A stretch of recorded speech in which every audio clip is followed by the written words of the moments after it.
कल शहबाज शरीफ साहब का अपने हलके में जाना जो है वो एक टेस्टर था, और वो मेरे ख्याल में कामयाब तरीन टेस्टर था। और फिर वो दानश्वर बुजुर्ग जो बैठकर फरमाया करते थे कि मियाँ साहब अपने हलके से हार जाएंगे, अब उन्होंने भी यू टर्न ले लिया हुआ है। वो भी ये कह रहे हैं कि सियासत पल पल बदलती हुई मतलब नजर आती है।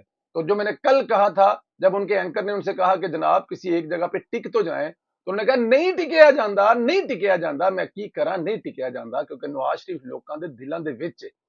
लोग नाराज, कल हमारे भाई हैं अमार मसूद साहब, उन्होंने कहा कि हो सकता है ग्वाल मंडी के लोग नाराज हों नवाज शरीफ से, उनकी कोई खफगी हो नवाज शरीफ से, लेकिन वो मोहब्बत नवाज शरीफ से करते हैं, इश्क नवाज शरीफ से करते हैं, प्यार नवाज शरीफ से करते हैं। और जब नवाज शरीफ आएगा, वो ग्वाल मंडी का दौरा करेगा, और जिस दिन लोग वोट देने के लिए निकलेंगे, उस दिन ठप्पा सिर्फ और सिर्फ शेर पर लगाएंगे। और ये बात मेरे ख्याल में अमार भाई ने सिर्फ लाहौर के हल्के ग्वाल मंडी तक की, मैं ये पूरे पाकिस्तान के हवाले से बात कर रहा हूं, दावे से कर रहा हूं, चैलेंज कर रहा हूं किसी भी दानश्वर को, किसी भी प्लेटफॉर्म पर हमारे सामने बैठ जाए, हम उनको साबित कर देंगे, हम उनको गनवा देंगे, हम उनको बता देंगे, उनको समझा देंगे, उनका दिमाग क्लियर कर देंगे कि वो नवाज शरीफ को वोट क्यों देंगे, वो शेर पर ठप्पा क्यों लगाएंगे। इसके पीछे एक बहुत बड़ी हिस्ट्री है, इसके पीछे एक बहुत बड़ी दास्तान है। नवाज शरीफ की सारी उम्र गुजर गई कि सिर्फ और सिर्फ पार्लिमान को मजबूत करना है, और उसके लिए उन्होंने 3 हुकूमतें अपनी जो है वो कुर्बान की, और शिकवा गिला नहीं किया।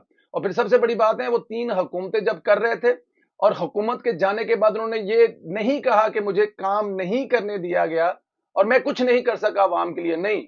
उस दौरान जब वो ये मुल्क की पार्लिमान की मजबूती के लिए काम कर रहे थे, अपने अपने तय जो वो कर सकते थे वो कर रहे थे, वो भी करते रहे, इसमें भी कोई शक नहीं है। लेकिन साथ साथ मोटरवे बनाते रहे, बिजली के कारखाने लगाते रहे, सिंध के हारियों को जमीन बांटते रहे, महसूल चंगियां खत्म करते रहे, वो कराची से दहशतगर्दी खत्म करते रहे, वो पाकिस्तान में सी पैक लाते रहे, वो पाकिस्तान में गैस के जहायर ढूंढते रहे, वो पाकिस्तान में सस्ता तेल करने की तजावीज देते रहे, वो पाकिस्तान में बिजली को सस्ता करने, सिर्फ बिजली बनाई नहीं बल्कि 5 रुपए यूनिट तक बिजली लोगों को दी, और अगले फेस में उनका जो टारगेट था वो हिंदुस्तान और अफगानिस्तान को बिजली बेचेंगे। लेकिन वो ये साथ साथ काम करते रहे। तो ये वो वजह है कि उन्होंने लड़ाई भी लड़ी, अपने लिए नहीं बल्कि पार्लिमान की मजबूती के लिए, और दूसरी तरफ वो काम भी करते रहे। और ये नहीं हुआ कि जैसे ही उनकी हुकूमत खत्म हुई उन्होंने कहा जी मैं तो कुछ कर नहीं सका क्योंकि मैनू कुछ किसी ने करन दिता ही नहीं, नहीं, वो साथ में करते रहे। तो ये वो वजह है कि पार्लिमान के लिए बालादस्ती के लिए जंग भी लड़ते रहे और लोगों के लिए रोजगार के मौके भी फराहम करते रहे। वजह यह है कि ग्वाल मंडी के लोग इसलिए नवाज शरीफ को वोट देंगे। और अगर नवाज शरीफ साहब सांगड़ से इलेक्शन लड़ेंगे तो सांगड़ के लोग देंगे, अगर वो गखड़ मंडी से लड़ेंगे तो वहां के लोग ले देंगे, अगर वो पिशावर के किसी हल्के से जाके लड़ेंगे तो वहां देंगे, वो किसी भी जाके जगह से लड़े, वो अगर बलोचिस्तान में जाएंगे तो लोग बलोच भी नवाज शरीफ को वोट देंगे। तो ये सिर्फ खाली और खाली वो नहीं है जिसे कहा जाए कि आप मियाँ साहब जो हैं वो सिर्फ ग्वाल में जीतेंगे। मियाँ साहब पाकिस्तान के किसी भी हल्के से जीतेंगे, ये हमारा दावा है। आज कायदे मोहतरम से मुलाकात होगी, उनके साथ बातें होंगी, खुलकर होंगी, मौका मिलेगा, टाइम मिलेगा।